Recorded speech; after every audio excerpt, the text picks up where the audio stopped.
Hello, everyone, and welcome to the Playbook on WFAA Plus.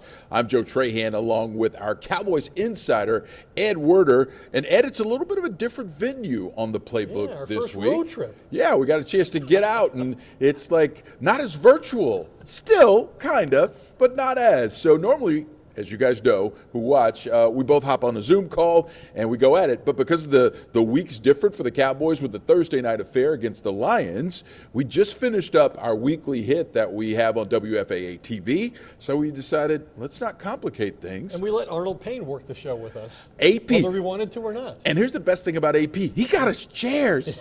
AP went and grabbed chairs. If you could just get us a little food from this event over here. Maybe a cocktail, I don't know. We were just talking about it. The food smells really good over there, as a matter of fact. That's That would be of great. being out here during Christmas season. Yes, indeed. Well, listen, the Cowboys aren't just having parties for people who want to have them here at the Star. They're trying to keep this party going on the football field because they've won 3 straight games. Of course, they beat the Raiders, then the Eagles, then the Kansas City Chiefs, and they are a confident bunch coming in as they get ready to take on Dan Campbell and the Lions. And let's start with that point, Ed, because Dak Prescott said something I thought was really interesting. This is Dak Prescott, who is a season removed from 3 straight 12-5 campaigns, but he said he's as confident as ever headed into this portion of the schedule.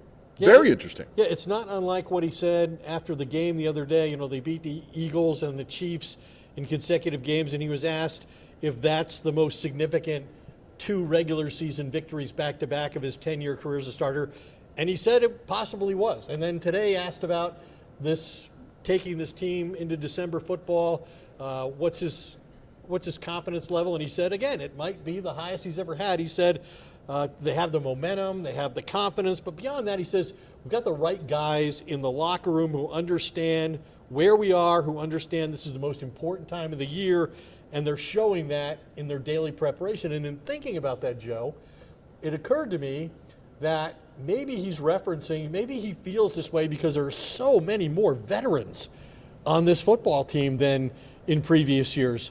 I mean, you think about, Jadeveon Clowney, for example, on defense, Kenny Clark. Quinnen Williams to a degree. Yeah. To a degree. Kenny Clark. Yes. And, of course, Quinnen Williams never been in the playoffs, but he's a veteran player Yes. in the league. And he says this is as close as he's ever been to the playoffs, by the way, after Yes. spending his whole career with the Jets. Right. No kidding. Right. Also, when you bring that up, though, when you talk about the right kind of guys in the room, you could talk about who's here, Ed. You could also talk about who's not here, Ed. That thought could cross your mind, right? Micah Parsons no longer here. And again, I'm not saying that Dak Prescott meant that. I'm not. But it crossed my mind, and it didn't take very long for it to do so. The other thing in terms of Dak's confidence that I do want to bring out, and it's the fact that this team plays the best complementary football I think I've seen in ages. Because, when you think about those 12-5 campaigns, when Dan Quinn had that defense just ratcheted up and they were a turnover creating machine and they would get after the quarterback. That was their identity. That was their identity, but it was predicated on the offense getting in front. The Cowboys had to be front runners. Right. Right? And if that Cowboys offense didn't get out in front, it just kind of didn't work. How many times did we hear Mike McCarthy say, "Oh, we didn't play complementary football"? Right. And now I think with the running game they have with Javonte Williams and the play action game, they have complementary football from an offensive point of view, run and pass. And in a broader context, team context, they have it offense and defense.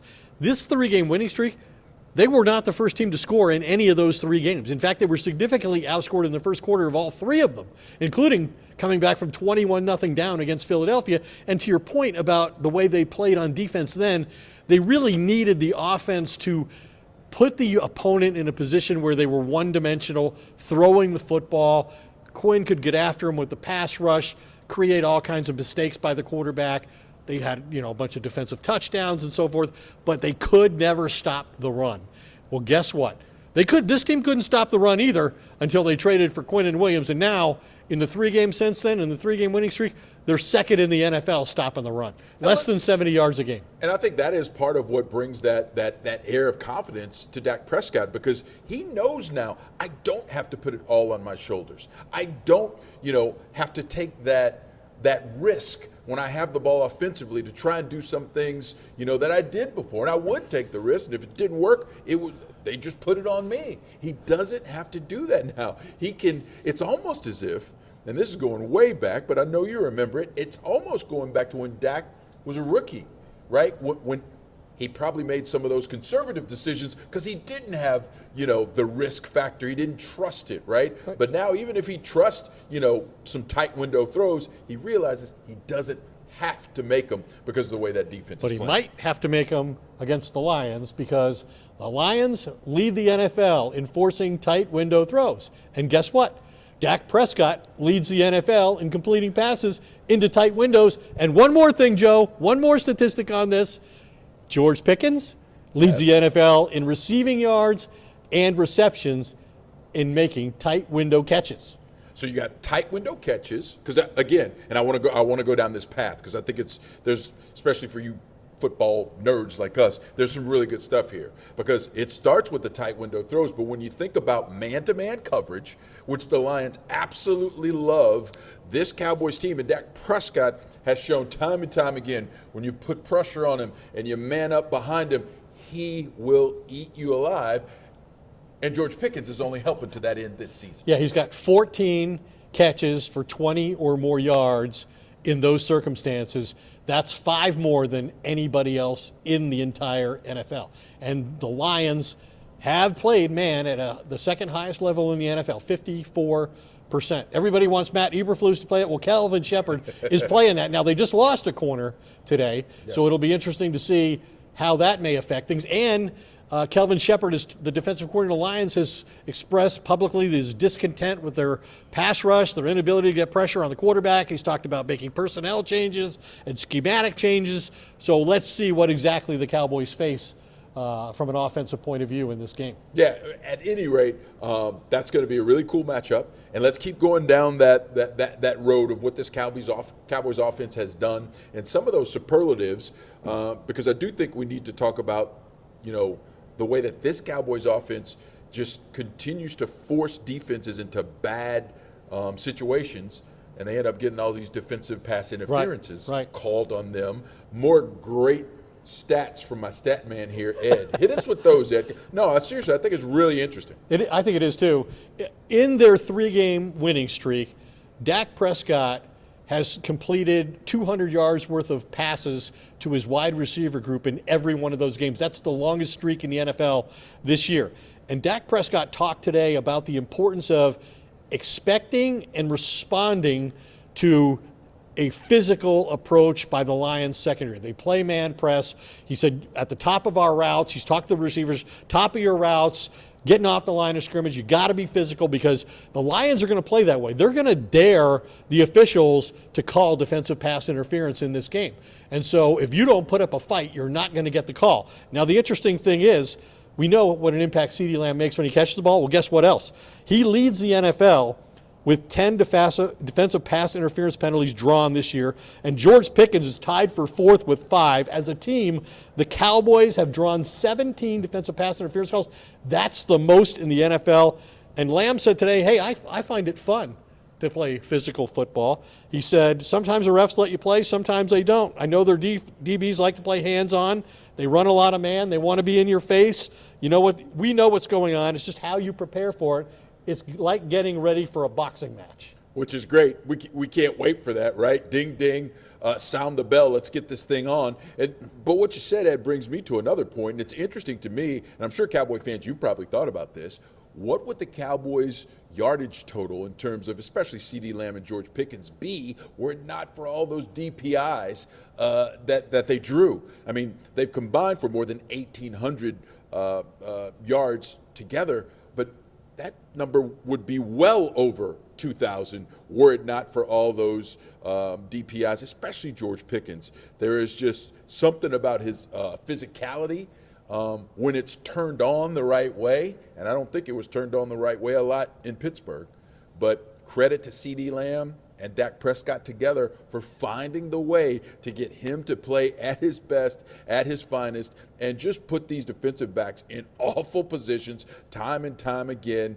And I suspect that is what the Cowboys are going to want to do against the Lions. And I think, Ed, they need to get it done early to try and fight back against what will be a loud, boisterous, desperate Lions crowd. Yeah, the Lions are in virtually the same situation. The Cowboys are, you could argue they're even in a worse position because they're third in their division. They have almost no hope of winning their division. I would argue, and did in my column, that the Cowboys' best path, the simplest path for the Cowboys to the playoffs is to win the division. You know, when the Eagles came here for the game that they lost, when they were up 21-0, against the Cowboys. They came here, Joe, and they had the biggest divisional lead in the entire NFL at 4.5 games. There were already talks about they could clinch Week 13. Well, guess what? It's Week 13. And not only have they not clinched, their leads dwindled to a game and a half. The Cowboys have won 3 straight. The Eagles have lost 2 straight.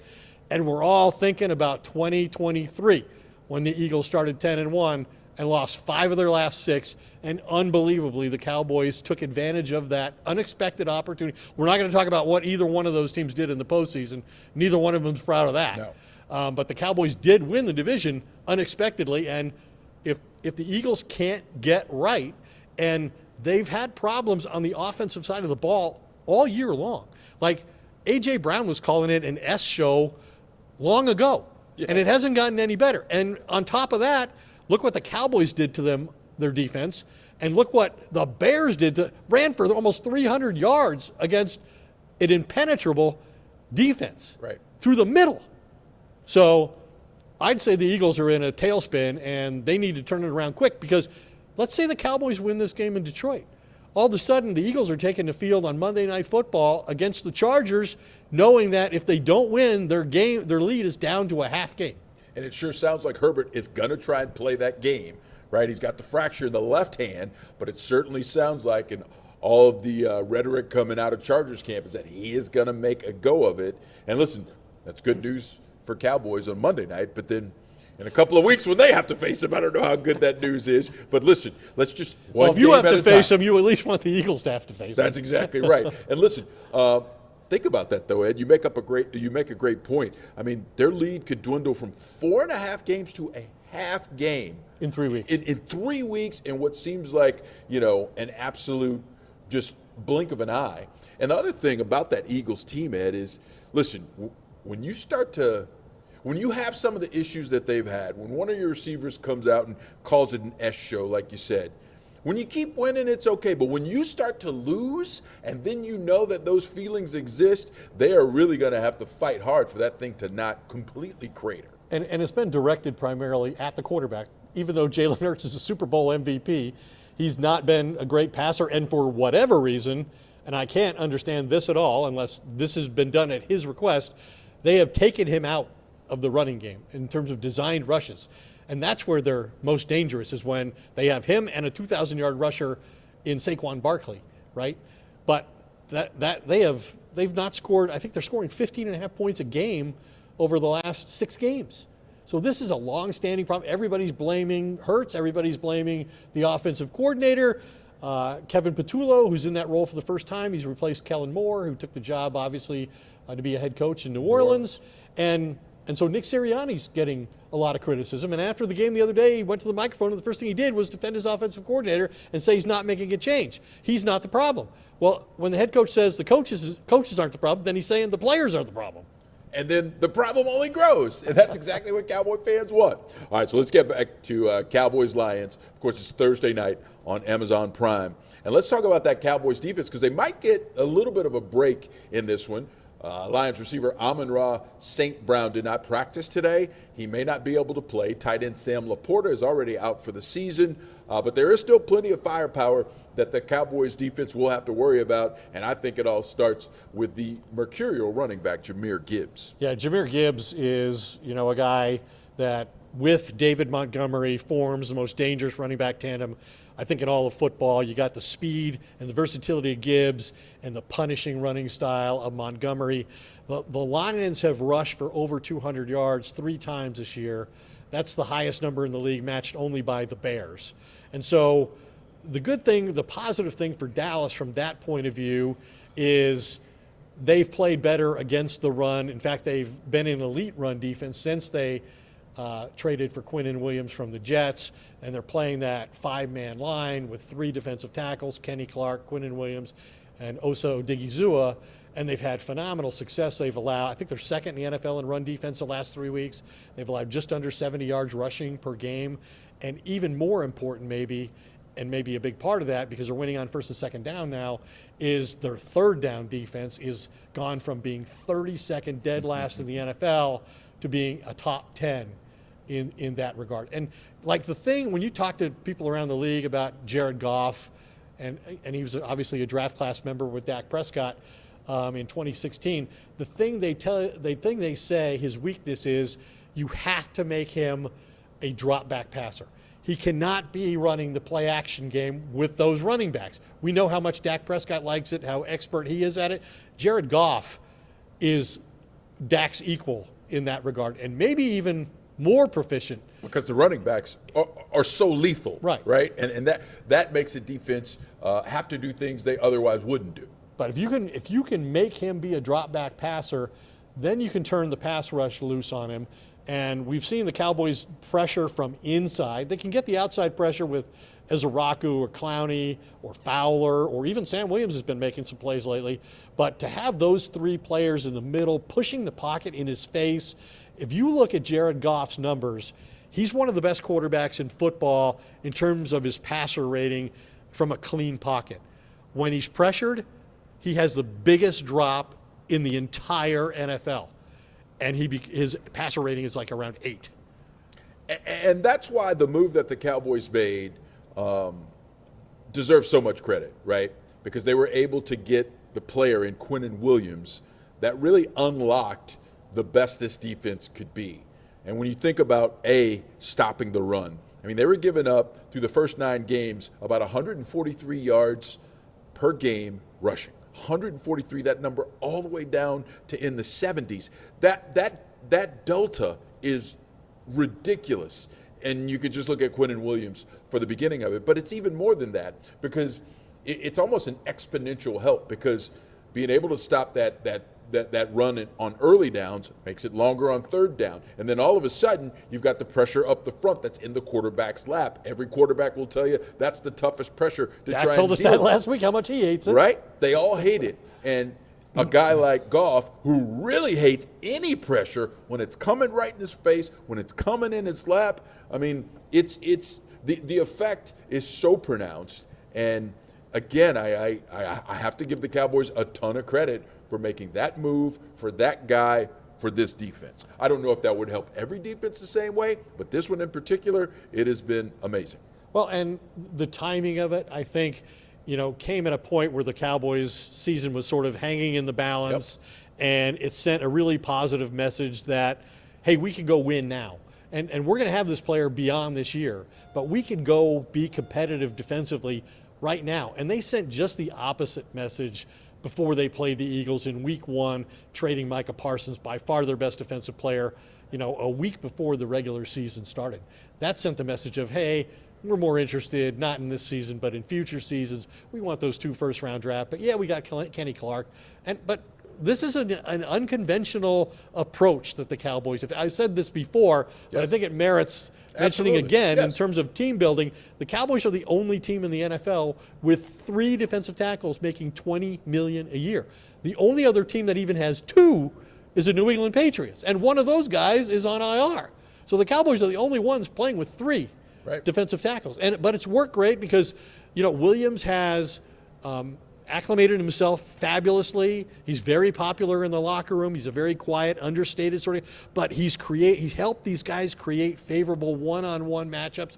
When Osa was struggling earlier in the year, I reached out to one of the former defensive coaches last year and said, what do you think's wrong with him? He says, he was a good player, but a lot of his opportunities came from having Micah Parsons.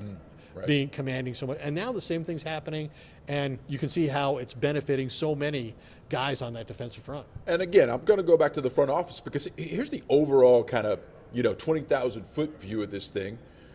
When you think about it in baseball terms, there are a lot of people who could have termed the Cowboys as, listen, they can't be buyers, right? They don't have to be sellers, but they can't be buyers. Not with that team. That team's not going anywhere. But they made the move anyway, right? It was the move that you and I talked about, getting a person who could come in, getting a player who could come in, make an immediate impact, and also be a future foundational piece. They found it. They found him. And again, they deserve credit for taking the risk that is involved with making a move like that. And I just hope Jerry understands that, listen, I don't need you to be, the wildcatter that you used to be, but you also can't go 180 degrees the other way and never take big-time risks like it felt like they hadn't in a relatively long period. They didn't use, free agency to build their team in the way and they haven't in a long time that the Eagles did during the Super Bowl year, but they obviously made a great trade for George Pickens. Kenny Clark's been a good player for them on defense. He plays an enormous number of snaps. He starts every game. And then, the only thing I would say about the Quinnen Williams trade from a negative point of view is if you take it in its entire context, you can also fault them for having put themselves in a position where they had to make that move, and that that faulty roster construction that they began the season with forced them to make a move of that magnitude. Right, and again, if it wasn't that bad, does Jerry make the move? I mean, it's a good point because he may not have. I felt like in some way, shape, or form, Ed, that Jerry was kind of backed into a corner, and he's like, uh-oh, I better do something. And remember when they announced the Micah Parsons trade and they tried to justify it by talking about they need to stop the run. Not about rushing the passer in this league, which it is for almost everybody else. That's the priority. Yes. But he's saying, hey, we need to stop the run. When we get in the playoffs, that's how we get attacked on our interior. And we can't stop anybody. So we only were willing to trade with teams that were going to give us a starting defensive tackle. Well, if Kenny Clark had been Quinnen Williams, they wouldn't have had to make the second trade. They could have kept the first-round pick. But you're right. Overall, I agree. I see the logic in Jerry's thinking here, and it does make some sense now, and they are indisputably playing a much better defense, and they have a chance to make the playoffs. It's too bad they didn't make the trade 2 weeks earlier. Here's the good thing about the playbook, right? Because we have a little bit longer format, so we can talk through some of this stuff. Because you brought up the fact that I was wondering about, because Jerry, of course, has come out and said, listen, we tried to get Quinnen Williams from the Jets in training camp when we knew that we were going to trade Micah. And you buying that, Ed? He has said that repeatedly. He said it. He's told Gary Myers that in a radio interview in New York. He told the local radio guys that. And when I interviewed him on the phone last week, he claimed that. Not only did he claim that, he claimed that he was offering Micah and a one for Quinnen Williams. Right. I thought it was Quinnen Williams and the one for Micah Parsons. Oh. But he's saying, no, Micah I and was a one giving for Quinnen? the one. Yes, Oh that's Jerry. how much we thought of that player. That's what Jerry has said. Jerry. There's only one of them. Believe that at your own risk, but that's what he said. The front office deserves credit for identifying the right player and making that move. All right, let's talk about another player who hasn't seemed like he's been the right player for this team for much of this year, and that's defensive back Trayvon Diggs. His 21-day window has opened. He's expected to play against the Lions on Thursday night. And he's been through a lot this season, right? He essentially got benched, right? He got benched, but he got disciplined. Against Green Bay. For the way he was comporting himself. He challenged the coaches of Matt Eberflus, when they were really struggling about how much man they were playing. That's what he wanted to play. That's what Deron Bland wanted to play. He worked out on his own in the offseason. That cost him $500,000 that the Cowboys levied the fine. And you don't do that to a player who's part of your future. And Jerry, what did Jerry say at training camp? There's 2 contracts he regrets signing, and Diggs was one of them. Terrence Steele was the other one. I mean, how many insults does Trayvon Diggs have to suffer this year? But yeah, I mean, I think he's coming back. I think they'll, work him in slowly, which has been the way they've approached it for the most part. I've been told that he'll play a situational role, nickel passing situations, third downs, 2-minute situations. But I mean, there was talk about maybe they'll try and play him at safety, which didn't make sense because he doesn't really tackle. And Brian Schottenheimer made it clear yesterday, hey, this guy, when he's at his best, is still a shutdown corner. He's an incredible player. He said, I've sat down and I've talked to him, and we've gone through it in depth, what we're trying to do and why things are the way they are. So if he's willing to accept that, and he's willing to play his best to prepare, then he can make a difference. I mean, he led the NFL in interceptions in 2021. He could make 2 or 3 interceptions that could win you a game or two and make a difference for a team like this. He's probably going to be playing somewhere else next year because they signed DeRon Bland, and they're not going to have 3 tackles making $20 million and 2 corners making $90 million. But it's true. And listen, however this goes down, I'm not faulting Shotty for this, right? I'm faulting the player this time. Yeah. Right? Because the player, unfortunately, has shown too many times that he is not willing to make the mature decision. Right? And, of course, when one of his best buddies, Micah Parsons, gets sent packing, he didn't have, the best response to it for the rest of his teammates. And listen, this Cowboys organization has shown that if you are not pulling the locker room in the right way, they'll get rid of you. That's essentially what they did with Micah Parsons. So it's very interesting. What's Schottenheimer's number one priority? Building a great culture. He wants the culture to be right. He wants everyone to get in, but you have to want to be on board. And he said he had heart-to-hearts with Trayvon Diggs, and they understood where they were coming from. And it'll be interesting to see how Diggs responds to that, because here's the other thing. Diggs still wants to prolong his career, right? He's got this contract, but he's got to get. That's exactly right. So that could benefit the Cowboys as well. You want to go play for Dan Quinn? You want to join Micah Parsons in Green Bay? You better give those coaching staffs a reason to sign. You got to show him you can still play. He's coming off the injury, of course. He's missing an awful lot of games. That's right, and he's got to show. He's played in not even 50% of his last 50 games. Knee injuries, which is a red flag for any corner. No doubt. There's a player, Ed, that I don't think we talk enough about, and before we get out of here, we got a few minutes. We kind of touched upon it before when we started talking play action, but the play style of Cowboys running back Javonte Williams is something that I think is easy to overlook, because you got those power brokers and those big-time players on the outside with CeeDee Lamb and George Pickens. But I would submit to you that it wouldn't be as easy for those two players to be as explosive as they are were it not for Javonte Williams doing a lot of dirty work. Right. First of all, he's a physical runner, and he's about to go over 1,000 yards. He's already set a career high. He was the first player the Cowboys signed in free agency. They identified him early on as the back that they wanted to be an every down back, and he has delivered beyond. Talk about George Pickens, another player who's delivered beyond expectations. And what you're talking about is his blitz pickup. One of the reasons that Dak Prescott is so proficient against the blitz is because the free rusher gets picked up by Javonte Williams, who they knew had great abilities in that regard. That's why Denver regarded him as an exceptional third down back. But he's had 140 pass block situations, the most in the NFL among running backs, and he's ranks third in terms of completing that task. And so Schottenheimer, and we were talking to him about it yesterday. Does Dak ever, mention the fact that, does he ever give you an attaboy for that? He says, no, not really, but if I miss one, he chews me out. So not getting chewed out is good enough. Yeah, well, and listen, the other thing about Javonte Williams is he's a smart guy. He's a valedictorian of his high school class, and Dak has said time and time again that he understands not just the protection scheme and what he's got to do in the run game, he understands the entire offense.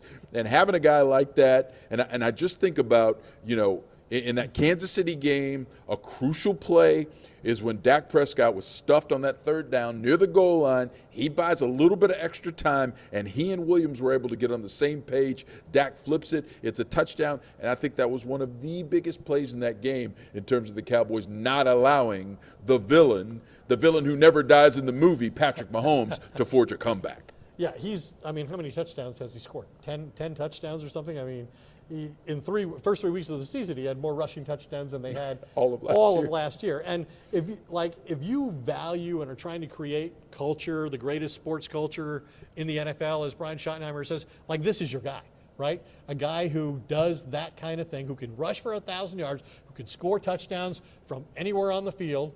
who is hard to tackle, a physical runner, sets that tone, sets up your play. I mean, Dak talked about the play action game, how much he loves that as a quarterback, and why it's been a greater emphasis placed on it this year. He says, because we can run the football. A lot of people think you don't have to run the football effectively to have play action. You just have to simulate the run. But if they respect the run on defense, if they fear the run, that affects the linebackers and the safeties and makes it a lot easier to find open receivers. Got to be a threat. All right, listen, I'm going to head to Detroit to see what this Cowboys team has.